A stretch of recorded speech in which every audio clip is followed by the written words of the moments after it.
नमस्कार साथियों, गौरव ज्ञान धारा में आप सभी का स्वागत है। अपना आरबीएससी का जो बैच चल रहा है उसको थोड़ा सा आगे बढ़ाते हैं, थोड़ा सा पुश करते हैं, थोड़ा सा पढ़ लेते हैं और अपने कर्तव्य पथ पे आगे बढ़ लेते हैं। देखो, जहां तक मैं सोच रहा हूं और मेरा प्रयास है वो यही है, क्योंकि राजस्थान जीके और बाकी भी जीके क्लासेस मैंने बहुत सारी करवाई है। आप यदि इसी चैनल पे देखोगे तो तकरीबन 3000 क्लासेस है ना। तो आप लोगों के लिए राजस्थान जी के 4 बार मैं पढ़ा चुका हूं और अब मेरी दिली इच्छा थी कि मैं आरबीएससी की पुस्तक आप लोगों को 6ठी से 10वीं तक कंप्लीट पढ़ा दूं, ताकि आप लोगों के ऊपर से ये बोझ हट जाए कि मूल किताबों में से सवाल आ रहे हैं, अब हम क्या करेंगे, अब हम कहां से पढ़े, कैसे पढ़े, समझ नहीं आ रहा। तो बस यही प्रयास है। तो काफी सारे विद्यार्थी जो नए नए जुड़े हैं उनके लिए थोड़ी सी सूचना है, वो ये है कि जो नए जुड़े और जिन्हें लगता है कि सर इसमें से तो काफी और भी मैटर मतलब होता है या और होना चाहिए, या किसी को लगता है कम होना चाहिए, तो देखो एक बात स्पष्ट कर दूं, जो आरबीएससी की मूल किताबें राजस्थान अध्ययन की जो कक्षा 6 से 10 तक चलती है उसको मैं कंप्लीट करवा रहा हूं। उसके अंदर जो अधूरापन है उसको पूरा करने की कोशिश कर रहा हूं, कि जो उसमें नहीं है वो भी मैं आप लोगों को साथ साथ करवा रहा हूं। ये चीज आप लोगों ने नोट की होगी। और फिर भी आपको लगता है कि और भी हो सकता है इसमें या और कुछ चीजें, तो इसके लिए मैंने आप लोगों को पहले ही कहा है कि मैंने 4 बार राजस्थान जीके अपने इस चैनल पे करवा रखा है अलग अलग बैच के जरिए। तो यदि आपको लगे कि इस क्लास में या इस वंश में या कोई भी टॉपिक के अंदर कि और कंटेंट हो सकता है या और भी होना चाहिए, या हमें जो है और कहां से कंप्लीशन मिलेगी, तो कुछ नहीं करना है, सिर्फ उस टॉपिक का नाम लिखो यूट्यूब पे, आगे जीजीडी लिखो। मैंने जितनी क्लासें ले रखी है यूट्यूब पे सारी मिल जाएगी। आज दिन तक मैंने जितनी भी क्लास ली है वो सारी निःशुल्क है और सारी यूट्यूब पे है। आपको कभी भी क्लास के लिए ऐप पर जाने की आवश्यकता नहीं है। तो ये निर्देश मैं बार बार देता हूं। अब जो रेगुलर टबर है नहीं बे हो चाहे के गुरुजी थे कह रही हो पाछो कि मैं पढ़ायो, तो यहाँ है टाबरों के मेरे पाड़े हजारों कमेंट आवे दिन रात, और जब मैं एक कमेंट पढ़ूं पाछा कि सर ये वो कहां से मिलेगा, कहां मिलेगा, तब मुझे लगता है मैंने जब 3000 क्लासें दी है तो ये बच्चे बार बार क्यों पूछते हैं। तो नए बच्चों को निर्देश देने वापस जरूरी होते हैं, पुराने बच्चे उसमें एडजस्ट करेंगे। क्यों? क्योंकि ये सूचनाएं आपके लिए हो सकता है बार बार सुनी हुई हो, लेकिन काफी सारे ऐसे एस्पिरेंट्स आते हैं, काफी सारे ऐसे बच्चे आते हैं जिन्होंने नहीं सुनी होती है, तो उनको क्या है इंफॉर्मेशन देनी पड़ती है। अब भी इंफॉर्मेशन देने के बाद भी 2-4 दिन में फिर कमेंट ऐसे आ जाते, तो उसमें क्या किया जा सकता है बताइए आप। यदि मेरी दी हुई सूचना से भी मान लो कि आपको लगे कि सर वापस बता रहे, तो आप ये सोचो कि मैं जब हजारों कमेंट पढ़ता हूं बार बार बताने के बाद भी, तो मुझे कैसी फीलिंग आती होगी।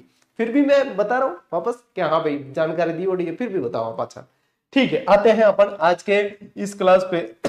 देखो भाई साहब, आज अपन पढ़ेंगे मिर्जा राजा जय सिंह और सवाई जय सिंह। जो नया टबर है, मैं कई बार यूं सोच लिया करें मिर्जा राजा जय सिंह और सवाई जय सिंह एक ही है, तो नहीं है, अलग अलग है। इनके बीच में कुछ शासक भी है, ठीक है। तो यहाँ पे ये जो दो शासक है ना भाई साहब, इतने सवाल बनते हैं कछवा वंश में इन दोनों में से कि आप मतलब कल्पना नहीं कर सकते, बहुत सारे सवाल बनते हैं, ठीक है। और इसके अलावा भी यानी कि आरबीसी में नहीं दे रखे उन शासक से भी सवाल बनते हैं। अब देखो आरबीसी में माधो सिंह नहीं दे रखा, प्रताप सिंह नहीं दे रखा, राम सिंह नहीं दे रखा, है ना, ये भी ईश्वरी सिंह नहीं दे रखा, तो ये भी सवाल बनते हैं, उनसे भी बनते हैं, तो मैंने शामिल कर लिया है, ठीक है। तो उसकी चिंता मत करो, इसीलिए कह रहा हूं कि मैंने जो अधूरापन है उसको पूरा करके चलने की ठानी है। आप तो नियमित क्लास देखते चले जाओ। अच्छा, अभी राजवंश अपन कक्षा 10 की किताबें से पढ़ रहे हैं, 6ठी में भी पढ़ने को मिलेगा, कुछ 8वीं में भी पढ़ने को मिलेंगे, तो कंप्लीशन की ओर बढ़ेंगे अपन, उन चीजों को भी पढ़ेंगे ना।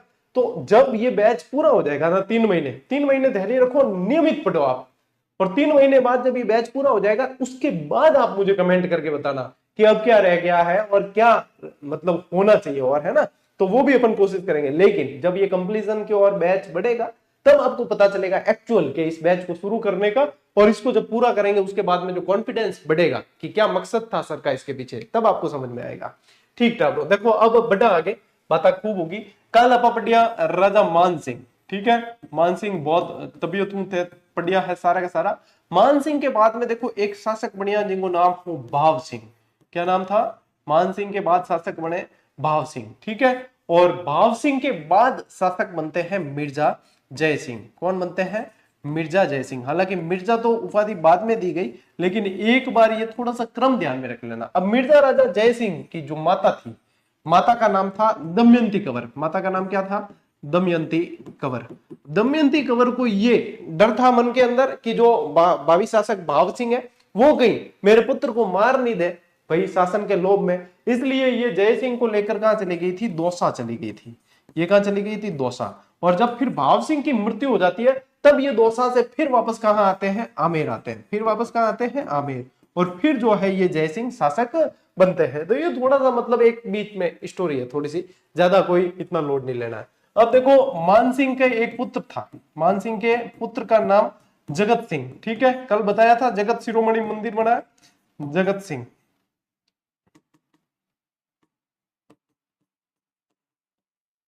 जगत शिरोमणि मंदिर बना। जगत सिंह का पौत्र गए ना, जगत सिंह का पौत्र वो है भाई साहब मिर्जा जय सिंह, वो है मिर्जा जय सिंह। तो ये थोड़ा सा मतलब आप लोगों के दिमाग में क्या है कि रिलेशन क्लियर होगा कि ये किस तरीके से ये आगे बढ़ा है। तो अब यहाँ पे मिर्जा राजा जय सिंह, मिर्जा राजा जय सिंह ऐसे शासक थे जो जयपुर के सबसे ज्यादा वर्षों तक शासन करने वाले राजा बने हैं। मिर्जा राजा जय सिंह ने 46 ईयर 46 साल तक 46 साल तक शासन किया है भाई साहब, देखिए सबसे ज्यादा शासन करने वाले शासक। और क्या ध्यान रखोगे, 3 मुगल बादशाहों का काल देखा इन्होंने, 3 मुगल बादशाह इनका काल देखा। यदि 3 मुगल बादशाह में आप ध्यान रखो तो जहांगीर, जहांगीर, शाहजहां और औरंगजेब, ये ध्यान रखना, इन तीनों का जो है शासनकाल इन्होंने देखा है मिर्जा जय सिंह ने। दक्षिण अभियान में इनकी बहुत जबरदस्त भूमिका रही थी, और औरंगजेब जब शिवाजी को अधीनता स्वीकार करवाना चाहते थे, अपने अधीन लाना चाहता था औरंगजेब, तब मिर्जा राजा जय सिंह ने मुख्य भूमिका निभाई थी। ठीक है, पहले तो देखो शाहजहां का जब उत्तराधिकारी संघर्ष चला तो इन्होंने जो है शाही खेमे का पक्ष लिया था। शाही खेमा जैसे दारा सिकोह लड़ रहा था तो दारा सिकोह का साथ दिया, धर्मत के युद्ध में दिया, फिर सामूगढ़ के युद्ध में भी दिया। लेकिन फिर भाई साहब पता चला इनको कि औरंगजेब भाई जीत रहा है जंग, अपर के काटे कल है कि यार कि औरंगजेब जीत रही, बाद में परेशान करी, औरंगजेब अलग ही परेशान करी अभी। तो फिर बाद में दोराई के युद्ध में ये औरंगजेब की तरफ से लड़ता है। ठीक है, तो ये अपने को थोड़ा सा ध्यान रखना है, ये चीजें अभी मैं सारी डिटेल में बताने वाला हूं। पहले ये बेसिक चीज है, ये ध्यान रख लेना, चाहो तो स्क्रीनशॉट लेना चाहो ले लो। ठीक है, फिर आगे बढ़ते हैं अपन। ठीक है, अच्छा माता का नाम तो लिखाया, पिता का नाम भी लिख लेना। पिता का नाम था इनके महासिंह, क्या नाम था, महासिंह। ठीक है, माता दमयंती, पिता महासिंह। ठीक है, जगत सिंह के पौत्र थे। ओके, अब चलते हैं अपन नोट्स मेकिंग पैटर्न पे। टाब्रो बिल्कुल एकदम ध्यान सुनो, ध्यान पढ़ो, और बिल्कुल इत्मीनान के साथ में, और हाँ कलम चलनी चाहिए। ठीक है, रजिस्टर या कॉपी पास में लेकर बैठो, रफ कॉपी लेके बैठो चाहे, लेकिन जहां पे एक्स्ट्रा चीज बता रहा हूं और मैंने सिर्फ बोला है और लिखवाया नहीं है, तो वहां पे आपकी कलम चलनी चाहिए। ठीक है, देखिए प्रारंभिक जीवन और राज्याभिषेक की बात करें, पहले टाइम पीरियड देख लेना, 1621 से 1667 यानी कि 46 वर्षों तक शासन किया है। प्रारंभिक जीवन और राज्याभिषेक देखें तो देखो जय सिंह 11 वर्ष की आयु में ही 1621 में आमेर के शासक बन गए थे, जब इन्हें 2 साल लेके चली गई इनकी माता। उसके बाद में ये फिर आते हैं, आमेर लेके आती है, और भाव सिंह की मृत्यु होने के बाद में 1621 के अंदर ये बन जाते हैं शासक, कम उम्र के अंदर बन गए। इन्हें 3 मुगल सम्राटों यानी कि जहांगीर, शाहजहां और औरंगजेब की सेवा में रहने का अवसर मिला। ये सारे के सारे प्रश्न बनते हैं। ठीक है, अब देखो सैन्य अभियान और विद्रोह का दमन इन्होंने किया है, तो 1623 से 1636 तक इनमें मुख्य रूप से दक्षिण अभियान बहुत पूछे जाते हैं। दक्षिण अभियान के अंदर भी अहमदनगर, ये मलिक अंबर जो है, ये वाला अभियान कौन सा था, अहमदनगर का था, अहमदनगर का अभियान था। ये मलिक अंबर के विरुद्ध दक्षिण में भेजा गया, जहां इन्होंने अद्भुत साहस और वीरता दिखाई। कहां पे, कब भेजा है, 1623 के अंदर भेजा है। कब भेजा, 1623 में, जहां मलिक अंबर को ये पराजित करते हैं और अपनी वीरता का प्रदर्शन करते हैं यहाँ पे। ठीक है, यहां से नजरों में आगे बहुत अच्छी तरीके से। फिर देखो उज्बेकों का विद्रोह 1629 के अंदर, उत्तर पश्चिमी सीमांत में उज्बेकों ने विद्रोह किया, तो उसको सफलतापूर्वक दबाया है। वो भी दबाया है किसने, मिर्जा जय सिंह ने दबाया है वो भी, तो ये भी ध्यान रखना है। और देखो यहाँ पे दक्षिण अभियान में जब ये मलिक अंबर को पराजित कर लेते हैं, तब इन्हें 4000 का मनसब दिया जाता है। ये भी ध्यान रखना, 4000 का मनसब इन्हें दिया जाता है। कब, जब मलिक अंबर को पराजित करते हैं। फिर देखो खानेजा लोधी का विद्रोह भी दबाया इन्होंने 1630 में। जय सिंह ने इस विद्रोह का दमन किया है। और दक्षिण भारत का अभियान 1636 में शाहजहां के साथ बीजापुर और गोलकुंडा अभियान में दक्षिण भारत में गए। इन्होंने दक्षिण भारत में खूब अभियान किए, इन्होंने दक्षिण भारत में खूब अभियान किए हैं, ये ध्यान रखना। और दक्षिण भारत में ये औरंगजेब के समय ज्यादा अभियान हुए हैं दक्षिण भारत में। मुगलों के सबसे ज्यादा दक्षिण अभियान कब हुए, औरंगजेब के समय हुए।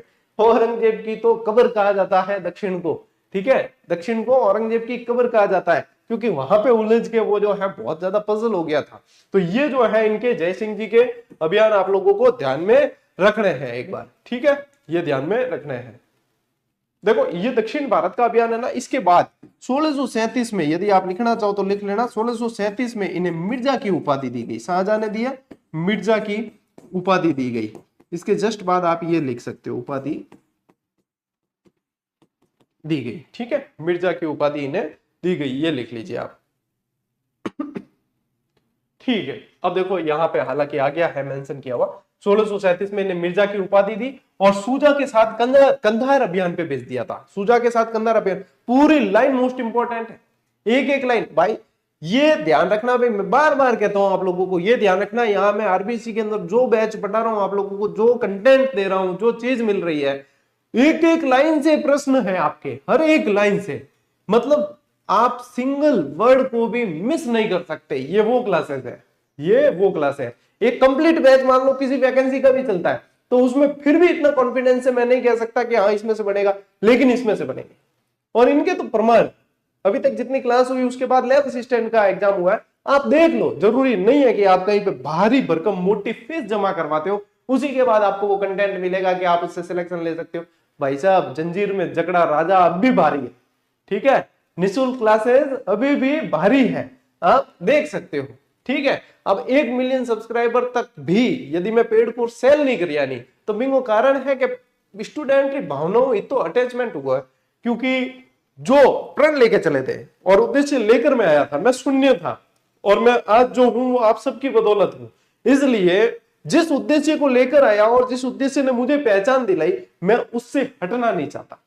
100 बात की एक बात यह है, आज 10,000 50,000 सब्सक्राइबर होते ही लोग कोर्स सेल कर देते क्योंकि उनका उद्देश्य हो सकता है वो लेकर आए, लेकिन मेरा उद्देश्य उस समय ये बिल्कुल नहीं था कि मैं जो है इतने थोड़े बढ़ जाएंगे तो पेड क्लास दूंगा। जब मैंने आपको जोड़ा है निःशुल्क क्लास का कहकर, तो फिर बाद में मैं पेड क्लास की तरफ जा नहीं सकता, ये मेरे फिर जो है नीति के विरुद्ध हो जाएगा। बस इसी कारण जो है ये सिलसिला अनवरत चलता जा रहा है, आपके फायदा ही है, और जब आपका फायदा है तो निश्चित रूप से मेरा फायदा है, ठीक है। चलो देखो बहादुरपुर का युद्ध 1658 के अंदर, उत्तराधिकारी युद्ध के अंदर इन्हें सूजा के विरुद्ध भेजा गया, जहां इन्होंने सूजा को पराजित किया। बहादुरपुर के युद्ध में सूजा को पराजित किया। फिर देखो धर्मत का युद्ध जब होता है तो धर्मत के युद्ध में दारा सिकों का साथ देते हैं, ये धर्मत के युद्ध में दारा सिकों का साथ दिया है, और उस समय जसवंत सिंह भी दारा सिकों का साथ देता है। फिर बाद में जो है कौन सा खजुआ का युद्ध होता है, तो खजुआ के युद्ध में भी दारा सिकों का साथ, लेकिन दोराई के युद्ध के अंदर फिर औरंगजेब का साथ देते हैं। औरंगजेब का पक्ष, उत्तराधिकारी युद्ध के अंत में इन्होंने औरंगजेब का पक्ष लिया है। तो यहां पे आप लिख सकते हो धर्मत और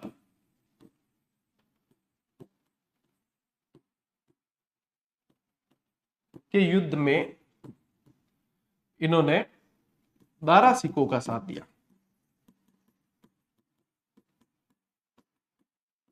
लेकिन दोराई के युद्ध में औरंगजेब का साथ दिया, ठीक है। ये आप साथ में लिख सकते हो, मेंशन कर सकते हो, ठीक। तो ये एक बार आप जो है लिख लीजिए इसको, ठीक है। धर्मत और खजुआ नहीं, यहां पे सामूगढ़ आएगा, सामूगढ़ बोला मैंने, सामूगढ़ था और लिखवा दिया आपको खजुआ।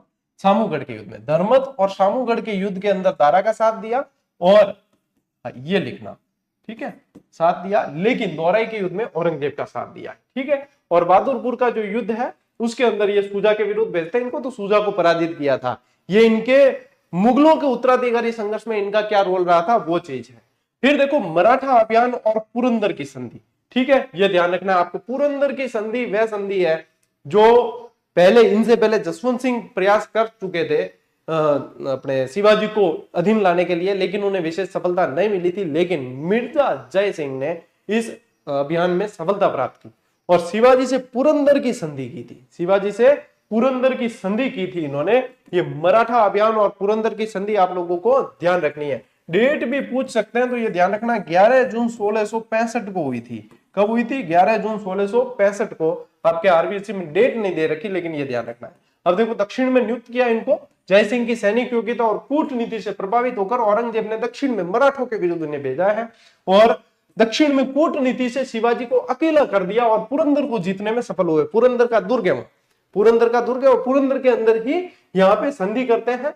शिवाजी के विरुद्ध अभियान पर जाते समय कहा था, हम शिवा के व्रत के केंद्र की तरफ जो है केंद्र की तरह घेर लेंगे, कि हम जो है उनको शिवाजी को केंद्र की तरह, व्रत के केंद्र की तरह घेर लेंगे चारों तरफ से। और जब ये संधि करते हैं तो इनसे जो है 35 में से 23 दुर्ग ले लिए थे इन्होंने। 35 में से 23 दुर्ग ले लिए और शिवाजी को मुगल दरबार में उपस्थित होने के लिए मजबूर कर दिया था। फिर देखो, शिवाजी को मुगल दरबार में लाया। औरंगजेब जो है शिवाजी का अपमान करता था। ठीक है, औरंगजेब क्या, शिवाजी का कद इतना ज्यादा नहीं था, कम कद था, नॉर्मल मतलब सामान्य कद था, कम भी नहीं कह सकते। तो उन शिवाजी को क्या किया कि दरबार के अंदर पहली पंक्ति में नहीं रखे और दूसरी पंक्ति में रखा। और जब व्यक्ति दूसरी पंक्ति में है तो दिखती बात है, या तो ऐसे देखने की या ऐसे ऊपर होके देखने की चेष्टा कर सकता है। तो जब ऐसा कुछ हुआ तो औरंगजेब ने जो है हंसी, मतलब एक ऐसी किसी को नीचा दिखाने के लिए कैसी हंसी हंसते हैं, वैसी जो है उसने वहां पे हरकत की। तो शिवाजी को ये बात चुभ गई और शिवाजी बाद में जो है, जहां शिवाजी को रुकवाया गया था राम सिंह की हवेली में, जो मिर्जा जयसिंह के पुत्र की वहीं पे जो हवेलियां, मतलब इनके जो घर होते थे एक तरीके से, उनके नाम थे, राम सिंह की हवेली में रुकवाया था। तो फलों की टोकरी में बैठकर शिवाजी वहां से निकल जाते हैं। जब वहां से निकल जाते हैं तो औरंगजेब मिर्जा जयसिंह से बड़ा खफा होता है और मिर्जा जयसिंह को जो है बहुत मतलब नाराज हो जाता है और इसका दोषी मानता है शिवाजी के वापस भागने का। फिर मिर्जा जयसिंह को फिर वापस दक्षिण के अभियान में भेजा जाता है और दक्षिण के अभियान में वहीं पे जो फिर बाद में मिर्जा जयसिंह की मृत्यु भी होती है। ठीक है, बुरहानपुर के अंदर, अभी पढ़ेंगे आगे। तो ये मैंने इन शॉर्ट आपको स्टोरी बता दी है। अब देखो, ये इनकी कुशलता का सबसे बड़ा प्रमाण था कि इन्होंने उस महान मराठा शासक शिवाजी को रोका जिन्होंने अफजल खां जैसे सेना नायक को पराजित किया था। अब यदि आपके चैप्टर शिवाजी भी होता तो फिर मैं डिटेल बताता कि अफजल खां को कैसे मारा था, बागनक वगैरह कैसे इनके पास में थे, बहुत सारी स्टोरी है। ठीक है, सूरत की लूट वगैरह खूब स्टोरी इनकी, शिवाजी की भी बहुत है। लेकिन चूंकि आपके नहीं है, राजस्थान जी के में नहीं है, इसलिए अपन ज्यादा डिटेल में नहीं जाएंगे। पुरंदर की संधि कब होती है? 1665। डेट पूरी लिख लेना, 11 जून 1665। और अंत में शिवाजी और जयसिंह के मध्य संधि हुई जो इनकी दूरदर्शिता और शक्ति की पराकाष्ठा थी। शिवाजी की मतलब यहाँ पे मिर्जा जयसिंह की शक्ति की पराकाष्ठा माना गया कि शिवाजी से संधि कर ली, उन्हें अधीन लाया है, यानी कि भाई साहब मिर्जा राजा जयसिंह कोई तो बड़ी तोप होगा, ऐसा माना गया। स्क्रीनशॉट लो, आगे बढ़ते हैं।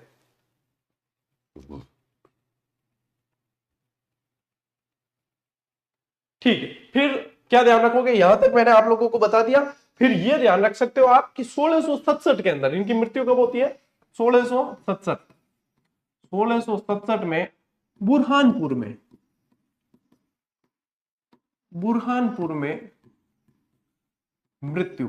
बस ये ध्यान रखना है कि यहाँ पे ये संधि की ये चीजें मैंने शर्त बता दी। फिर बाद में इनको वापस दक्षिण के अभियान में भेजा 1665 में, तो देखो हुई है संधि। फिर ये यहाँ से चले गए शिवाजी वापस, तब वापस इनको भेजा है और फिर वहां पे क्या ध्यान रखोगे आप कि 1667 के अंदर इनकी मृत्यु हो जाती है। अब आप स्क्रीनशॉट ले सकते हो, ठीक है। अब पढ़ते हैं कि इनके समय जो कुछ विद्वानों के बारे में। एक तो ये ध्यान रखना कि इन्हें चौगान खेलों का संरक्षक कहा जाता था। चौगान एक तरीके से उपाधि थी इनकी, चौगान खेलों का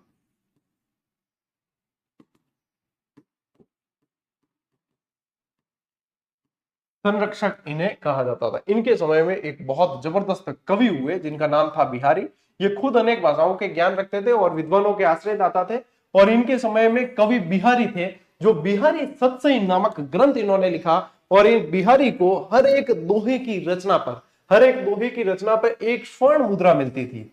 ठीक है, स्वर्ण मुद्रा देते थे ये, इतने इनसे प्रभावित थे। और क्या ध्यान रखोगे, ये पूछ सकते हैं कि ये जो बिहारी है इसे इन्होंने काली पहाड़ी जागीर दी थी। भाई साहब, काली पहाड़ी नाम की जागीर दी थी, काली पहाड़ी जागीर दी थी। ये ध्यान रखने लायक चीज है भाई, ये ऐसे ऐसे प्रश्न बहुत जबरदस्त तरीके से पूछे जाते हैं, ठीक है। तो ये आप लोगों को ध्यान रखना है। एक ये भी है कि एक कुलपति मिश्र भी थे जिन्होंने 52+ ग्रंथ लिखे, 52 से ज्यादा, वो इनके बिहारी के भांजे थे कुलपति मिश्र, वो भी इनके दरबारी थे, यहां पे लिख सकते हो।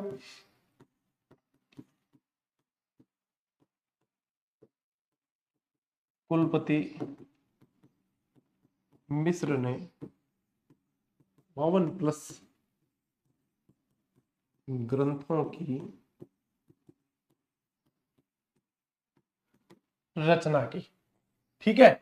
तो ये आप थोड़ी सी जानकारी अपने साथ में लिख सकते हैं, ठीक। अब आते हैं अपन सवाई जय सिंह पे। अब सवाई जय सिंह से पहले, सवाई जय सिंह से पहले भी कुछ शासक हुए हैं, सवाई जय सिंह से पहले भी शासक हुए हैं। यहाँ पे जो है मिर्जा जय सिंह के अंदर, यहां तक आप लोगों को जानकारी ध्यान में रखनी है। और इनके बाद में जो है एक तो हुए राम सिंह शासक में, यदि ध्यान रखोगे इनके पहले भी जो शासक हुए, एक तो कौन हुए, यहां पे लिख सकते हैं अपन, इनसे पहले राम सिंह प्रथम, राम सिंह प्रथम और बिशन सिंह, जो इनके पिताजी थे, बिशन सिंह शासक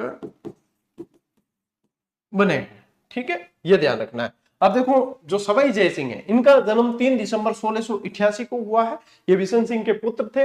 और इन्हें सवाई की उपाधि कैसे दी है, इनको जो है औरंगजेब ने बुला लिया था अपने यहाँ और एक सैन्य अभियान में भेज रहे थे। उस समय इनकी उम्र सिर्फ 10 साल थी। कितनी? सिर्फ 10 साल उम्र थी। और इनको जो है एक सैन्य अभियान में भेज रहे थे। तो ये बोलने के बहुत चतुर थे, वाक्पटु जिन्हें कहा जाता है। क्या बोला जाता है? वाक्पटु। क्या बाता में वणवा दे नहीं अपन जितने नहीं दे बाता में बिन के वाक्पटु, बोलवा में बहुत चतुर हा, ठीक है। तो औरंगजेब क्या करियो कि औरंगजेब हाथ पकड़ लिया दोनों ही दरबार के माए, यहाँ हाथ पकड़ना, आप टाबरा हाथ पकड़ना नहीं है। तो औरंगजेब हाथ पकड़ लिया दोनों। तो इन्होंने बहुत जबरदस्त तरीके से तर्क दिए और बहुत सारी ऐसी ऐसी बातें कही। तो औरंगजेब को लगा कि भाई साहब, एक तो हमने मिर्जा जय सिंह को देखा था जो बहुत जबरदस्त शासक था, और ये तो मिर्जा जय सिंह से भी सवाया है भाई। तो फिर वहां से जो है सवाई उपाधि दी। इनसे पहले किसी भी शासक के आगे सवाई उपाधि नहीं लगती थी। इनके बाद जैसे आप पढ़ सकते हो, सवाई प्रताप सिंह भी पढ़ने में आता है, ठीक है, सवाई प्रताप सिंह भी पढ़ने में आता है। तो इनके बाद सवाई राम सिंह भी कहते हैं। सवाई उपाधि इनके बाद में शासकों ने धारण की है। पहली बार सवाई की उपाधि इन्हें दी थी और औरंगजेब ने दी थी। तो ये ध्यान रखना है इस इंसिडेंट के कारण। तो इनमें जय सिंह प्रथम की तुलना वीरता और वाक्पटुता को अधिक मात्रा में पाकर औरंगजेब ने इनका नाम सवाई जय सिंह रखा था, ठीक है। और क्योंकि ये जय सिंह प्रथम से बढ़कर सवाया थे, और पहले तो इनका नाम तो विजय सिंह था, मूल नाम इनका तो क्या था? विजय सिंह था। तो वहां से फिर सवाई जय सिंह उपाधि दी, सवाई जय सिंह नाम रखा औरंगजेब ने, ठीक है। इसी समय से जयपुर के सभी राजा अपने नाम से पहले सवाई पद का प्रयोग करने लगे। इनसे पहले किसी ने भी सवाई की उपाधि धारण नहीं की थी। 1700 के अंदर, सन 1700 के अंदर जय सिंह ने आमेर राज्य का राज्यभार संभाला, यानी कि इनका राज्याभिषेक जो है वो 1700 के अंदर होता है। ये ध्यान रखना है आपको। अब देखो कब जन्म कब हुआ है ये बताया आपको, 1688। और शासन कब संभाल लिया? 1700, यानी कि 12 वर्ष की उम्र में, 11-12 वर्ष की उम्र थी तब इन्होंने जो है शासन संभाल लिया था। तो ये मोस्ट इंपॉर्टेंट है, लो स्क्रीनशॉट लो, अभी बहुत कुछ पढ़ना है इनके अंदर।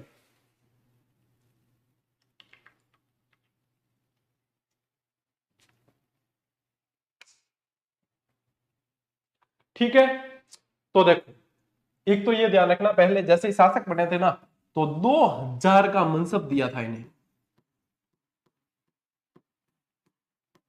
औरंगजेब ने, ठीक है। फिर बाद में 4000 का किया इसे, और बाद में 5000 का भी किया गया था ये मनसब, ठीक है। ये ध्यान रखना है। अब देखो यहाँ पे जो है एक युद्ध होता है जिसको कहते हैं जाजऊ का युद्ध। ये जाजऊ जो है यूपी के अंदर पड़ता है। ये जाजऊ का एक युद्ध होता है यहाँ पे, जो इसकी डेट यदि लिखना चाहो तो 2 जून 1707 को ये युद्ध होता है। ये युद्ध क्या है? औरंगजेब की मृत्यु के बाद, 1707 में औरंगजेब की मृत्यु हो गई। औरंगजेब की मृत्यु के बाद औरंगजेब के उत्तराधिकारियों के अंदर युद्ध छिड़ गया। एक काम बख्श वगैरह 2 और बेटे थे इसके, उनको तो राज्य का मोह था ही नहीं। एक तो आजम और एक मुअज्जम, इन दोनों को राज्य का मोह था। तो ये आपस में भिड़ गए, जाजम और मुअज्जम भिड़ गए। तो यहाँ पे इन्होंने क्या किया, यहाँ पे आजम लिखा है ना, आजम, हाँ मैं क्या कह रहा हूँ, जाजम, राजपूतान ने जाजम ज्यादा याद आवे, आजम और मुअज्जम, ठीक है। आजम का पक्ष लिया इन्होंने 1707 में औरंगजेब की मृत्यु के बाद उत्तराधिकारी युद्ध में। जय सिंह ने आजम का पक्ष लिया। लेकिन जीता कौन? मुअज्जम। इस युद्ध में मुअज्जम जीत गया। अब देखो मतलब जिनको पक्ष लियो वो जीतियो नहीं। मुअज्जम जो है ये बहादुर शाह के नाम से शासक बनता है, और ये शासक बनता है तब सवाई जय सिंह को जो है थोड़ा सा परेशान करता है। तो फिर बाद में जो है सवाई जय सिंह को यहाँ से आमेर से गद्दी से हटा भी देता है, और आमेर को जीतकर यहाँ का नाम पहले इस्लामाबाद और फिर मोमिनाबाद नाम रखा जाता है। तो ये ध्यान रखना यहाँ पे कि मुअज्जम जीत गया था, आमेर का नाम परिवर्तन कर दिया मुअज्जम ने, जो बहादुर शाह के नाम से शासक बना, और आमेर पहुंचकर विजय सिंह को शासक घोषित किया। विजय सिंह सवाई जय सिंह के भाई थे। विजय सिंह को शासक बना दिया, सवाई जय सिंह को हटा दिया। ठीक है, और यहाँ पे क्या ध्यान रखोगा, आमेर का नाम बदल के क्या रख दिया? मोमिनाबाद रख दिया। यहीं पे नाम परिवर्तन हुआ था आमेर का। ठीक है, जैसे कि जालोर का जलालाबाद, सिवाना का खैराबाद, चित्तौड़ का खिजराबाद, वैसे ही आमेर का मोमिनाबाद नाम रखा गया। ये ध्यान रखना है। फिर सवाई जय सिंह आमेर पर पुनः अधिकार करते हैं। मेवाड़ की सहायता से सवाई जय सिंह ने आमेर पर पुनः अधिकार किया, और मुगल सम्राट को इन्हें आमेर का शासक स्वीकार करना पड़ा। अब इस समय मेवाड़ में कौन थे? तो यहाँ पे भाई साहब देखो, मेवाड़ के अंदर थे अमर सिंह। शासक कौन थे? अमर सिंह द्वितीय। अमर सिंह द्वितीय थे। ठीक है, यहां पे इस समय जोधपुर में कौन थे? जोधपुर के अंदर थे अजीत सिंह। अजीत सिंह। ठीक, और मेवाड़ के अंदर अमर सिंह, और यहां पे सवाई जय सिंह है। अब मुअज्जम ने क्या किया? अजीत सिंह को, जोधपुर के अजीत सिंह को, और यहाँ पे इनको सवाई जय सिंह को, इन दोनों को एक युद्ध बयान पे भेजा, और संजोग से दोनों मिल गए, और दोनों ने अपने दुखड़े सुनाए, दुख दर्द बांटा के भाई ये तो अपने परेशान कर रहा है, तो क्या अपन जो है इससे संघर्ष करें कैसे? ये थोड़ा पावरफुल है, तो क्या अपन संघर्ष कर सकते हैं यदि मेवाड़ का साथ मिल जाए? तो फिर ये संपर्क करते हैं मेवाड़ के अमर सिंह से, और मेवाड़ के अमर सिंह से इस समय एक समझौता होता है जिसे कहा जाता है देबारी का समझौता। ठीक है, जिसे क्या कहते हैं? देबारी का समझौता।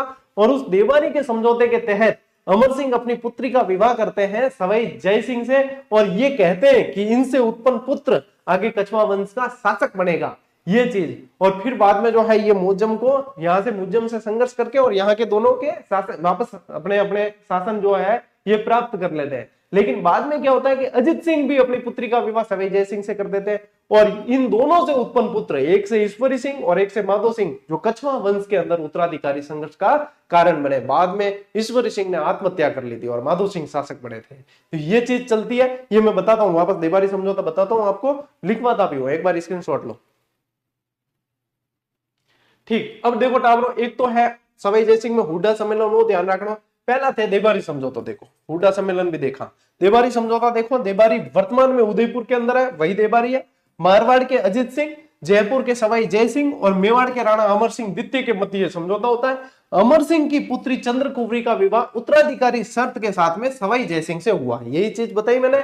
और देखो बाद में मारवाड़ की, अब ये हो गया ना समझौता, अब ये अपने अपनी जगह पे सेट हो गए। लेकिन बाद में मारवाड़ की सूरज कुवरी यानी अजित सिंह की जो पुत्री है उसका विवाह भी सवाई जय सिंह से हुआ। और चंद्र कुवरी से उत्पन्न पुत्र कौन था? माधो सिंह। और सूरज कुवरी से उत्पन्न पुत्र कौन था? ईश्वरी सिंह। तो ये दोनों बाद में उत्तराधिकारी संघर्ष होता है। अब उत्तराधिकारी संघर्ष कैसे होता है, तो यहाँ पे मैं थोड़ा सा देखो आप लोगों के लिए और भी चीज लेके आया हूं, उसको देख लेते हैं। ये तो ये जो है, ये देखो राजस्थान के उत्तराधिकारी संघर्ष में मराठा भूमिका रही है। और जयपुर का उत्तराधिकारी संघर्ष जो 1708 का देबारी समझौता था उसके फलस्वरूप हुआ। तो इसमें क्या हुआ, मेवाड़ के अमर सिंह थे और मारवाड़ के अजित सिंह थे और आमेर के सवाई जय सिंह। इन अमर सिंह जी ने भी अपनी पुत्री चंद्रकुवरी का विवाह किससे किया? सवाई जय सिंह से। इन अजित सिंह ने भी अपनी पुत्री सूरज कुवरी का विवाह किससे किया? सवाई जय सिंह से। इनसे उत्पन्न पुत्र देखो, सूरज कुवरी से ईश्वरी सिंह, चंद्रकुवरी से माधो सिंह, ये दोनों आपस में भिड़ गए। और फिर युद्ध हुआ, एक तो राजमहल का युद्ध 1747, ईश्वरी सिंह विजयी होते हैं लेकिन मराठा सहायता लेते हैं, बाद में मराठे परेशान करते हैं। बगरू का युद्ध 1748, माधो सिंह विजयी हुए, लेकिन फिर भी यहाँ पे भी ईश्वरी सिंह से हरजाना लिया गया और उन्होंने फिर वापस वही चीजें लोन लिया मराठों से। मराठे परेशान करते थे, बाद में इतने परेशान हो गया ये ईश्वरी सिंह कि ईश्वर लाट जो खुद की बनाई हुई थी वहां से कूद के और आत्महत्या कर ली।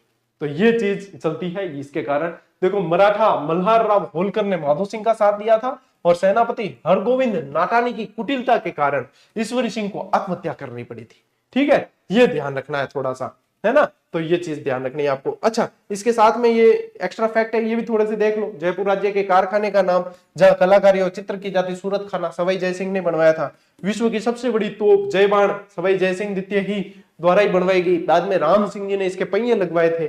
फिर देखो अश्वमेध यज्ञ संपन्न करने वाला सवाई जयसिंह पुंडरीक रत्नाकर इनका पुरोहित था। तो ये है, अपन वापस आते हैं बैक टू अपनी जो स्लाइड चल रही थी उसी पे। ठीक है, यहाँ पे देखो ये चल रही थी, इसके बाद में मैंने आपको बताया ये। ठीक है, हाँ ये बता दिया। अभी हुड्डा सम्मेलन अपन, चलो हुड्डा सम्मेलन भी साथ साथ देख लो, हुड्डा सम्मेलन भी साथ साथ देख लो। हुड्डा सम्मेलन क्यों हुआ था? मराठों से राजपूत राजा बहुत ज्यादा परेशान हो गए। मराठा क्या करते थे, आते थे, लूटते थे, मारते थे, काटते थे और निकल जाते थे, परेशान करते थे। उनको शासन नहीं करना था यहाँ, उनको सिर्फ लूटपाट करनी थी। ठीक है, तो वो जो है कर वगैरह टैक्स वगैरह लेते थे और लूटपाट करते थे, बहुत ज्यादा परेशान थे। तो इन्होंने सबने राजपूतों ने क्या डिसाइड किया कि अपन जो है एक हुड्डा नामक जगह पे एक सम्मेलन किया, इन्होंने एकत्र हुए और ये डिसाइड किया कि हम जो है मिलकर मराठों का विरोध करेंगे। तो ये 1734 के अंदर होता है। हुड्डा सम्मेलन की अध्यक्षता की थी महाराणा जगत सिंह द्वितीय ने, जो मेवाड़ के शासक थे। ठीक है, पहले। और हुड्डा सम्मेलन 17 जुलाई 1734 को होता है। योजना बनाता है सवाई जयसिंह। ठीक है, स्थान हुड्डा में। पहले अध्यक्ष बनाना तय हुआ था संग्राम सिंह जी को, लेकिन संग्राम सिंह जी जो मेवाड़ के शासक थे उनकी मृत्यु हो गई, तो फिर बाद में अध्यक्ष बनाया गया महाराणा जगत सिंह द्वितीय को।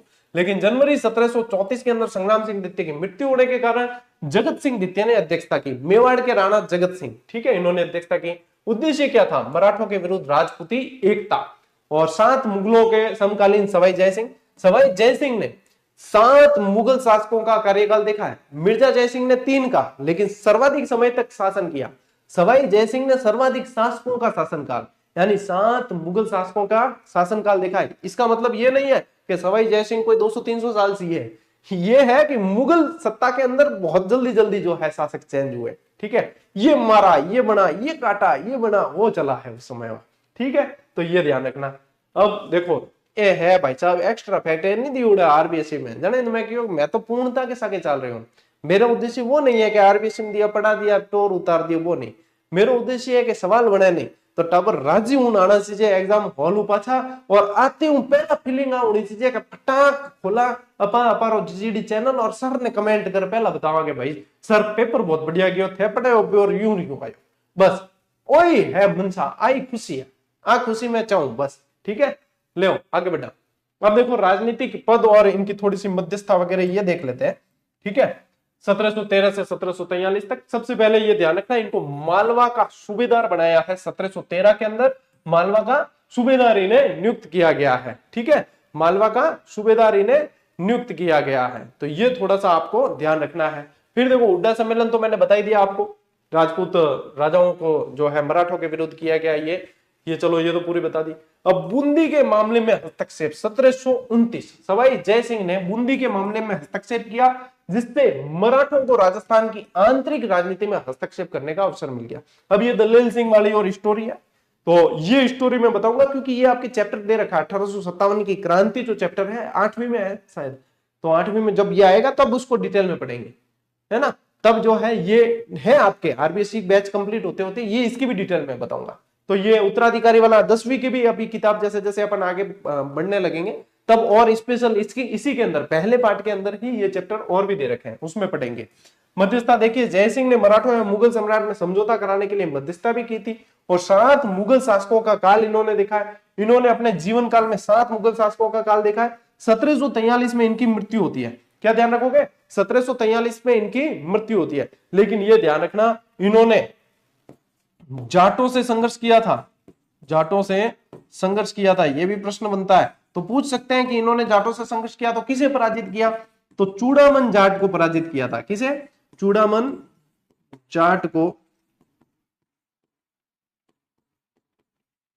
पराजित किया। ये एक्स्ट्रा फैक्ट लिख लेना। अब थानियों में पूछ सके कि चूड़ामन जाट ने पराजित किन मदद करियो? तो चूड़ामन का ही भतीजा था एक, चूड़ामन के भतीजे बदन सिंह की मदद से।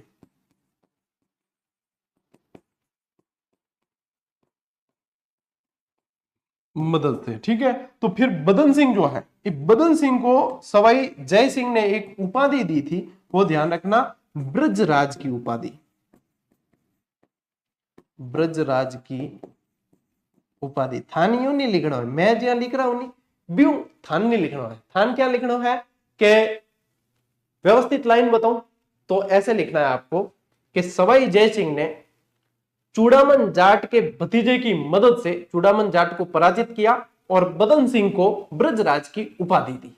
बस एक लाइन इस तरीके से लिखना है, ठीक है, इस तरीके से लिखना है। चलो ले स्क्रीनशॉट। चलो एक चीज और यदि लिखना चाहो तो लिख लेना, फर्रुख सियर ने सवाई जय सिंह को 7,000, अरे 70,000 होगा कि 7,000 का मनसब प्रदान किया। That's all. ओके आगे बढ़ते हैं। देखिए अब इनका जो है भाई साहब ये योगदान बहुत ज्यादा स्थापत्य के अंदर और साहित्य के अंदर, कला के अंदर, ये योगदान सवाई जय सिंह का बहुत ज्यादा है और यहां से प्रश्न बनते हैं। तो देखो एक तो जीज मोहम्मद शाही ग्रंथ, ये नक्षत्रों पे आधारित, गणना पे आधारित ग्रंथ था, ज्योतिष ग्रंथ है एक तरीके से। क्या है? ज्योतिष ग्रंथ। तो यहाँ पे क्या है, ये इसको मोहम्मद शाह को खुश करने के लिए लिखा हुआ है। मोहम्मद शाह ने इनको एक समय कैद में डाल दिया था, तो इन्होंने जो है जेल में ये कहते हैं कि ग्रंथ लिखा और मोहम्मद शाही, जीज मोहम्मद शाही नाम रखा ताकि ये खुश हो जाए। तो ये जो है नक्षत्रों की शुद्ध सारणी बनवाई और उसका नाम जीज मोहम्मद शाही लिखा। और देखो इन्होंने जय सिंह कारिका नामक ज्योतिष ग्रंथ भी लिखा है। जय सिंह कारिका इनका खुद का लिखा हुआ ग्रंथ है। और 5 वेधशालाएं बनवाई है इन्होंने। वेधशालाएं यानी कि जहां यंत्र मंत्र हुआ करते थे, बाद में अपा कह दिया जंतर मंत्र, अपा बोल लीजिए कौन, यंत्र मंत्र यानी कि गणनाओं पे आधारित। उस समय सूर्य, घड़ी, सम्राट, यंत्र वगैरह ये सब देख के गणनाएं कर लेते थे, बताइए इतने जबरदस्त तरीके से। तो ये 5 वेधशालाएं बनवाई इन्होंने और ये 5 वेधशालाएं बहुत ज्यादा मोस्ट इंपॉर्टेंट है, पूछी जाती है। कैसे याद रखोगे? डीजे पर आवाज कैसी आती है? बम। कैसी आवाज आती है? डीजे पर बम। तो ऐसे याद रखना है आपको, डीजे पर बम। क्या गुरुजी यहाँ क्या याद हुई? अब बार याद है। देख भाई, डी से दिल्ली, जे से जयपुर, बी से बनारस, यू से उज्जैन और यहां से एम से मथुरा, एम से मथुरा, डीजे पर बम। तो ये 5 वेधशालाएं हैं, जयपुर, दिल्ली, मथुरा, उज्जैन और बनारस। ये वेधशालाएं जो है आपको ध्यान रखनी है। 5 जंतर मंतर सिर्फ जयपुर में नहीं है, जंतर मंतर 5 जगह हैं। वो पांचों की पांचों जगह बनवाई किसने? सवाई जय सिंह ने बनवाई है। अब जयपुर वाले जंतर मंतर की विशेषता देखिए कि ये वेधशाला सबसे बड़ी है।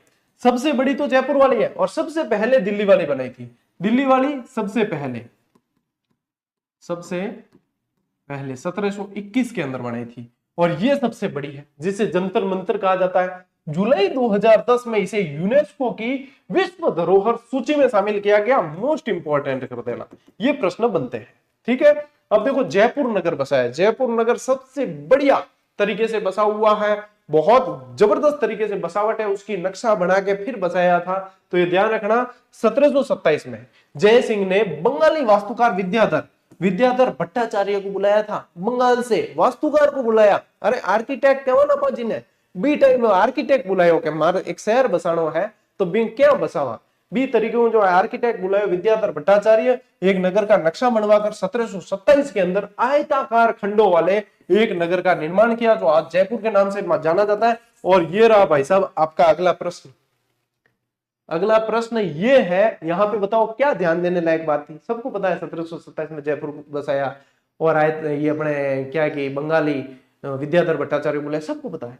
अरे ध्यान देने लायक जो शब्द है ना, जो अगला प्रश्न एग्जामिनर को दिख रहा है, वो ये है कि आयताकार, वो है आयताकार। ये शब्द आएगा, अब देख लेना, कथन कारण या कहीं भी घुसा देगा, ये आरबीएससी के अंदर दे रखा है। आयताकार खंडों वाले नगर का निर्माण, वर्गाकार भी नहीं, वृत्ताकार भी नहीं, त्रिभुजाकार भी नहीं, आयताकार। ये ध्यान यहां पे जाना चाहिए। ये रहा आपका अगला प्रश्न, ठीक है ना। देखिए इसके अलावा नाहरगढ़ का किला बनवाया इन्होंने 1734 में। जयपुर में नाहरगढ़ किले का निर्माण करवाया। ये दुर्ग वाले चैप्टर में डिटेल में पढ़ेंगे। नाहरगढ़ से तो बहुत अच्छी कहानी है, वो बाद में पढ़ाऊंगा मैं आपको। जयगढ़ में जयबाण तोप का निर्माण करवाया इन्होंने। जयगढ़ दुर्ग में प्रसिद्ध जयबाण तोप का निर्माण करवाया, जो सबसे बड़ी तोप है ना। एशिया का सबसे बड़ा तोप डालने का कारखाना ही यहीं पे था, तो सबसे बड़ी तोप बना दी। तोप डालने का कारखाना अपने पास बढ़ाओ भाई, जितनी बनती है मारक क्षमता बढ़ाओ। ऐसी खतरनाक बनाई कि एक बार चलाई और जहां पे गोला जाके गिरा वहां गोरेला तालाब बन गया। आसपास पशु पक्षी और इंसान जितने भी थे सबके गर्भपात हो गया इतनी जबरदस्त भयंकर आवाज से। तो एक बार ही चलाया, उसके बाद में चलाया नहीं, सिर्फ टेस्टिंग के लिए चलाया, उसके बाद कभी चलाया ही नहीं। प्रमुख महलों के निर्माण देखो, सवाई जयसिंह ने चंद्र महल, सिसोदिया रानी का महल। अब सिसोदिया रानी यानी कि देखो इनकी शादी हुई थी मेवाड़ की राजकुमारी से, उन्हीं ने सिसोदिया रानी का महल उनके लिए बनाया और जल महल का निर्माण करवाया। और इस जल महल के अंदर ही इन्होंने बाद में जो है अश्वमेध यज्ञ करने के बाद अवव्रत स्नान के लिए बनवाया था। ये अवव्रत यानी ढका हुआ स्नान अपनी रानियों के साथ में, अश्वमेध यज्ञ के बाद अपनी रानियों के साथ ढका हुआ, यानी कि बिल्कुल पानी के अंदर जो है एक मतलब बना के महल बना के वहीं पे ढका हुआ स्नान करने के लिए, अवव्रत स्नान बोलते हैं उसको, उसके लिए बनाया था। तो ये जल महल का निर्माण भी इन्होंने करवाया। ठीक है, लो स्क्रीनशॉट। देखो अगली चीज, ये जयपुर की स्थापना वाला तो ये तो रिपीट है, ये तो अपन ने पढ़ लिया। ठीक है, ये पढ़ लिया। आयताकार खंडों वाला ये ध्यान रखना। अब देखो अश्वमेध यज्ञ करवाया इन्होंने अश्वमेध यज्ञ करवाया। ये अंतिम हिंदू नरेश थे जिसने अश्वमेध यज्ञ करवाया है। और भाई साहब पंडित याद रखना रहे, पंडित पुंडरीक रत्नाकर, पुंडरीक रत्नाकर थे। अब इसमें क्या होता है, अश्वमेध में एक घोड़ा छोड़ दिया जाता है और घोड़ा जहां जहां तक जाएगा वो उस राजा का शासन माना जाएगा। तो इनके घोड़े को रोका था कुम्बाणी राजपूतों ने, फिर उनसे युद्ध भी हुआ था इनका, कुम्बाणी राजपूतों ने रोका था, ये ध्यान रखना। इन्होंने सती प्रथा पर रोक के प्रयास किए थे। सवाई जयसिंह पहला राजपूत हिंदू शासक था जिसने सती प्रथा पर रोकथाम के लिए प्रयास किए थे। और इन्होंने विधवा विवाह को मान्यता प्राप्त कर दी थी। ठीक है, विधवा विवाह को मान्यता देने के नियम बनाए थे। ये दोनों ही फैक्ट है ना, ये प्रश्न बनने लायक है। जहां पे अपन को लगता है कि ये क्या इजी है, इनको क्या याद करें, लेकिन कंफ्यूजन वाले यही बाद में कंफ्यूजन होगा। ये ध्यान रखना, ये विधवा विवाह और सती प्रथा सवाई जयसिंह से संबंधित है। ठीक है, ले स्क्रीनशॉट ले।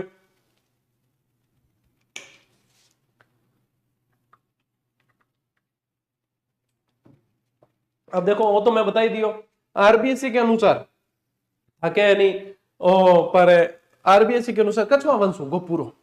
अब अकॉर्डिंग टू जीजीडी भी थोड़ा सा एक्स्ट्रा फैक्ट देखना जरूरी है, क्योंकि आप मुस्कुराइए क्योंकि आप जीजीडी पे हो।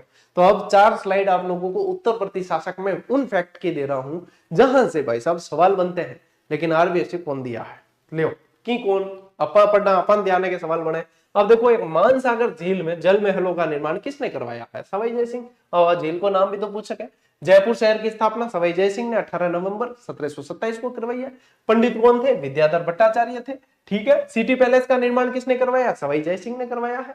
1743 में सवाई जयसिंह की मृत्यु के बाद जयपुर गद्दी पर कौन आसीन हुआ है, सवाई जयसिंह के बाद ईश्वरी सिंह बैठा है, लेकिन उत्तराधिकारी युद्ध हुआ। राजमहल का युद्ध हुआ है 1747 में माधो सिंह और ईश्वरी सिंह के बीच, जिसमें ईश्वरी सिंह विजयी होते हैं। राजमहल के युद्ध से पूर्व माधो सिंह ने मल्हार राव होलकर और ईश्वरी सिंह ने राणोजी सिंधिया का समर्थन प्राप्त कर लिया था। और राजमहल कहां पे स्थित है, देवली टॉप के अंदर है। इस युद्ध में ईश्वरी सिंह का कुशल सेनापति था, जिसकी कुशलता से ईश्वरी सिंह विजय प्राप्त कर लेते, वो हरगोविंद नाटानी। कुशलता क्या, कूटनीति थी, कुटिलता कह सकते हैं, कूटनीति से ये। और हरगोविंद नाटानी के ही कूटनीति के कारण ईश्वरी सिंह को बाद में आत्महत्या करनी पड़ती है। लेओ टाब्रो स्क्रीनशॉट, ये है जीजीडी वन लाइनर, जो सीधा नो बकवास सीधी बात उसके आधार पे लिखी होती है। जीजीडी वन लाइनर जो सुपर रिवीजन के काम आती है, उसके पेज है ये। ठीक है, चलो अब देखो, ईसरलाट या सरगासुली अष्टकोणीय विजय स्तंभ है। अब बताओ, प्रश्न तो यही तो बने है क्या ईसरलाट कह अष्टकोणीय, कई जना ध्यान ही नहीं है। अष्टकोणीय, इसका निर्माता कौन है, ईश्वरी सिंह। बगरू का युद्ध कब हुआ है, 1748 के अंदर। माधो सिंह इसके अंदर विजयी होते हैं। ठीक है, ईश्वरी सिंह के साथ होता है। इस युद्ध में विजय माधो सिंह की हुई, लेकिन मल्हार राव होलकर ने पैसे लेकर ईश्वरी सिंह को शासक बना दिया। विजय कौन हुआ, माधो सिंह। मराठों ने पैसे लिए और ईश्वरी सिंह को शासक बना दिया। बाद में इन्हीं मराठों के भय से 12 दिसंबर 1750 को ईश्वरी सिंह ने आत्महत्या कर ली। ठीक है, ये आत्महत्या करने वाला पहला शासक है। बगरू के युद्ध के बाद माधो सिंह को कौन सी जागीर दी गई, तो बगरू के युद्ध के बाद में राजमहल, टोंक, टोड़ा, निवाई और मालपुरा, मोस्ट इंपॉर्टेंट भाई साहब, ये जागीर दी गई। ठीक है, जयपुर के अल्बर्ट हॉल का उद्घाटन किसके शासनकाल में हुआ था, महाराजा माधो सिंह के शासनकाल में हुआ था। राजस्थान के एक राज्य का वह कौन सा शासक था जिसने बनारस हिंदू विश्वविद्यालय की स्थापना में महत्वपूर्ण भूमिका निभाई थी, महाराजा माधो सिंह द्वितीय थे। बब्बर शेर के नाम से जाना जाता था। ठीक है, मानपुर का युद्ध 1748 किसके मध्य हुआ, ईश्वरी सिंह और अहमद शाह अब्दाली के मध्य हुआ है। ठीक है, बब्बर शेर के नाम से किसे जाना जाता था? महाराजा माधो सिंह द्वितीय को जाना जाता था बब्बर शेर के नाम से। मराठों के सर्वाधिक आक्रमण किसके समय हुए हैं? सर्वाधिक आक्रमण हुए हैं प्रताप सिंह के समय। किसके समय हुए? प्रताप सिंह के समय। जयपुर का कौन सा शासक कविताओं में अपना नाम ब्रजनिधि लिखते थे? खुद का नाम हो, अपना नाम। ये सवाई प्रताप सिंह। सवाई प्रताप सिंह कला प्रिय शासक थे, ठीक है। सवाई प्रताप सिंह लिखते थे, कविताएं लिखते। जब इनके समय में 22 कवि, 22 ज्योतिष, 22 संगीतज्ञ, 22 विषय विशेषज्ञ के रूप में गंधर्व 22 ही विद्यमान थी। इनका नाम मतलब इनके ग्रुप होते थे, उनका नाम गंधर्व 22 ही रखा हुआ था। जयपुर शासक प्रताप सिंह के शासनकाल में संगीत के 22 कलाकार, जिन्हें कहा जाता था, संगीत के जो 22 कलाकार थे, गुणीजन खाना के नाम से जाने जाते। तुंगा का युद्ध प्रताप सिंह और महादजी सिंधिया के बीच मोस्ट इंपोर्टेंट है, तुंगा का युद्ध, ठीक है। प्रताप सिंह और महादजी सिंधिया के बीच 28 जुलाई 1787 को होता है, ठीक है। ले टाबरो स्क्रीनशॉट। ए देखो ए इतनी चीजा तो है होनी में आरबीएससी में। बस मेरी इच्छा है कि यार है छोड़ा क्या, जब पढ़ाई रहा तो पूरा करा। देखो इस युद्ध के बाद लौटते समय महादजी सिंधिया ने कहा था, यदि मैं जीवित रहा तो जयपुर को धूल में मिला दूंगा, क्योंकि इसको हरा दिया था। तो कहे अगर मैं जिंदा बच गया तो जयपुर को तो धूल। देखो कोई भी हारेगा तो भी मन में यूं टीस तो पहुंचे ना, पीड़ा पहुंचे। अगर बच गयो ना मैं तो देख पांचों धूल में मिला दो, ठीक है। रामनिवास बाग जयपुर के निर्माता कौन है? राम सिंह द्वितीय। राम सिंह द्वितीय ने भी बहुत सारी चीजें बनवाई है, ठीक है। जयपुर में मुबारक महल का निर्माता माधो सिंह द्वितीय थे। कछुआ राजा मान सिंह द्वितीय किस देश में भारत के राजदूत रहे? मोस्ट इंपोर्टेंट सवाल है, स्पेन में रहे हैं, ठीक है। पोलो का पहले किसे कहा जाता था? मान सिंह द्वितीय को। आजादी के समय शासक कौन थे? मान सिंह द्वितीय थे। और प्रथम और अंतिम राज प्रमुख कौन थे? मान सिंह द्वितीय। यानी एकीकरण के समय भी कौन थे? मान सिंह थे। कवि हरिनाथ हापा बारट, राय मुरारी दास, पुंडरीक विठल, सुंदरदास, जगन्नाथ आदि किसके दरबारी थे? मान सिंह प्रथम के। मान सिंह प्रथम जो कल पढ़ा अपन ने, ठीक है, उनके समय थे ये सब। सतसई यानी कि बिहारी सतसई के नाम से जाना, किसके दरबारी कवि थे? मिर्जा जयसिंह के। किस रचना के लिए जयसिंह ने श्री कृष्ण भट्ट को राम रसाचार्य की उपाधि दी? कितना बढ़िया सवाल। राम रसाचार्य की उपाधि दी, ये राघव गीतम के लिए दी है, जिसे राम रासा के नाम से भी जाना जाता था। किसने? श्री कृष्ण भट्ट ने लिखी थी। 1733 में जीज मोहम्मद शाही पुस्तक जो नक्षत्रों पर संबंधी ज्ञान से संबंधित है, इसके लेखक जयपुर के सवाई जयसिंह थे। जयसिंह प्रथम ने किसके दोहे पर एक एक स्वर्ण मुद्रा और काली पहाड़ी की जागीर दी? कवि बिहारी को, ठीक है। सवाई जयसिंह द्वारा लिखित जयसिंह कारिका नामक ग्रंथ किस विषय से संबंधित है? ज्योतिष से संबंधित है। शास्त्रीय संगीत पर रचना राधा गोविंद संगीत सार के रचयिता कौन थे? देवर्षि ब्रजपाल भट्ट थे। और देवर्षि ब्रजपाल भट्ट को किसका संरक्षण प्राप्त था? तो जयपुर नरेश प्रताप सिंह का संरक्षण प्राप्त था। कृष्णा कुमारी विवाद के तहत गिंगोली के युद्ध में जोधपुर के मान सिंह को किसने हराया था? तो कछुआ जगत सिंह द्वितीय ने हराया था। अप्रैल 1818 में ईस्ट इंडिया कंपनी से सहायक संधि किसने की? जगत सिंह द्वितीय ने। और अपनी प्रेयसी रज कपूर के कारण कौन सा शासक जयपुर का बदनाम शासक कहलाया? ये जगत सिंह द्वितीय कहलाया। ये जो वन लाइनर पैटर्न है ना, ये राजस्थान में मैं ही लेके आया, और इसे लाने के पीछे उद्देश्य था कि रिवीजन इतना फास्ट हो। ये सभी के लिए नहीं होता है, ये जिनके लिए होता है, किसके लिए? जिन्होंने एक बार अच्छे से डिटेल से पढ़ रखा है। कंसेप्ट क्लियर होना जरूरी है इसको समझने के लिए, और पढ़ रखा है। अब उन्हें चाहिए कि 4 महीने में जो चीज पढ़ी जा सकती है वो 1 महीने में पढ़ी जाए। तो इस उद्देश्य से लिखी हुई ये पुस्तक। अब विद्यार्थी इसके प्रति इतने दीवाने हुए और इतनी जबरदस्त इसकी डिमांड रही, और इससे सफलता ली है लोगों ने, कि गौरव सिंह घाणेराव को वन लाइनर का पर्याय समझने लगे सभी, ठीक है। अब ये इस पुस्तक का उद्देश्य ये है कि फास्ट रिवीजन हो और क्विक रिवीजन। इतनी जबरदस्त, मतलब इस पे रेस्पॉन्स शानदार रहा। अब लोगों को, कईयों को ये पता ही नहीं कि मैंने जब वन लाइनर दी है उससे पहले मैंने डिटेल पुस्तक दी है, गाइड दी है, ताकि आप पहले कंसेप्ट तो पढ़ो, डिटेल पढ़ो। मैं क्लासें करता हूं तो क्लासें देता हूं, क्लास पढ़ो, तो जो मेरे रेगुलर स्टूडेंट है उन्हें पता होता है। अब क्या होता है कि कोई व्यक्ति आगे बढ़ा है तो निश्चित रूप से कोई ना कोई उसकी आलोचना करना चाहेगा। कोई भी व्यक्ति नहीं चाहता कि ये व्यक्ति ऊपर चढ़ जाए तो हमारी जो है हाइप कम हो जाए या ऐसा हो जाए। तो वो इस चीज को क्या करते हैं, मुद्दा बनाते हैं कि वन लाइनर से सिलेक्शन नहीं होता, वन लाइनर पढ़ने से क्या होता है। तो हम भी कहते हैं वन लाइनर से नहीं होता, लेकिन वन लाइनर से रिवीजन कितना फास्ट होता है और क्या क्या चीज, क्या लेवल है इसका, ये देखिए। तो जो रेगुलर स्टूडेंट है उन्हें पता है, उन्हें समझाने की जरूरत नहीं पड़ती, और जो नहीं है उन्हें चाहे कितना ही समझा दो तो वो तो करेंगे। उनको पता है कि ये व्यक्ति आगे बढ़ गया तो ये तो निःशुल्क करके तो हमारे तो मतलब भैया बट्टे बेटा देगा। तो ये जो होता है, अभी बीच में जो है एक माहौल बनाया सबने, अरे वन लाइनर से ऐसे वन लाइनर। अरे जो वन लाइनर अन्य पुस्तकों का, मैं नहीं कहता कि अन्य किसी राइटर ने कैसे लिखी है, जो मैंने लिखी है वो मैं जानता हूं कि मैंने उसके पीछे कितनी मेहनत की है और मैंने उसके अंदर क्या डाला है। मैंने समुद्र मंथन करके अमृत निकाला है, वो वन लाइनर में दिया है।